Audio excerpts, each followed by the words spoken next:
చేసింది. ఇలాగా ఆవిడ ఏ క్యారెక్టర్ అయినా సరే అవలీలగా చేయగలదు అని నిరూపించుకున్నట్టు ఆవిడ మలయాళంలో చేశారు, కన్నడలో చేశారు, ఒరిస్సాలో చేశారు, హిందీలో కూడా చేశారు. ఎంతో అద్భుతమైన రికార్డుల్ని ఆవిడ సొంతం చేసుకున్నారు. వెనకాల గాడ్ ఫాదర్ అంటే ఎవరు లేరు. సినిమాకి ఇండస్ట్రీకి సంబంధించి ఎవరు చేయి తెచ్చిన వాళ్ళు కూడా లేరు. దర్శకరత్న దాసరి నారాయణరావు కూడా ఏవో కొన్ని సినిమాలు అవకాశాలు ఇచ్చారే తప్ప పూర్తి స్థాయి ఆవిడకి సపోర్ట్గా ఏం లేదు. ఆవిడకి ఎప్పటికప్పుడు కొత్త దర్శకులు, కొత్త నిర్మాతలు ఇలాంటి వాళ్ళతోనే ఆవిడ ముందుకెళ్ళారు. మన సూపర్ స్టార్ కృష్ణతో కూడా ఆవిడ హీరోయిన్గా ఒకే ఒక సినిమాలో నటించారు. అది కూడా చట్టానికి వెహికల్. అది కూడా ఒక సస్పెన్స్ థ్రిల్లర్ మూవీనే. అందులో కూడా ఆవిడ క్యారెక్టర్ చాలా బాగుంటుంది.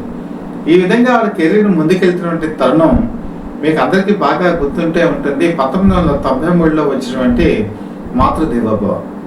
ఈ మాతృదేవోభవ గురించి కొంచెం చెప్పాలండి. మాతృదేవోభవ టికెట్లు ఇచ్చేటప్పుడు కర్చీఫ్ను కూడా ఆ రోజు ఉచితంగా ఇచ్చేవాళ్ళు.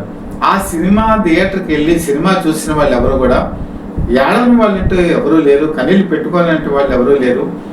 ది బెస్ట్ మూవీ మాధవి కెరీర్లో తనకంటూ తను ఒక నిర్మాణం చేసినటువంటి గొప్ప సినిమాల్లో ఈ మాతృదేవోభవ, కళ్ళమ్మట బలబల ఏడ్ చేసినటువంటి వాళ్ళు ఎంతో మంది ఉన్నారు. అంత గొప్ప నటన, శిఖరాంక నటన ఇందులో ఆవిడ చూపిస్తుంది. అలాగే అమావాస్య చంద్రుడు అని చెప్పేసి కమలాసన్తో కూడా సినిమా చేశారు. సంగీతం శ్రీనివాసరావు డైరెక్టర్. అక్కడ కూడా ఆవిడ నటన చాలా పరాకాష్ఠకి చేరుకుంటుంది. ఈ క్లాసిక్ మూవీస్ చూస్తే చాలు ఆవిడ ఎంత గొప్ప నటన ప్రదర్శించింది అని చెప్పి మనం తెలియజేయడానికి.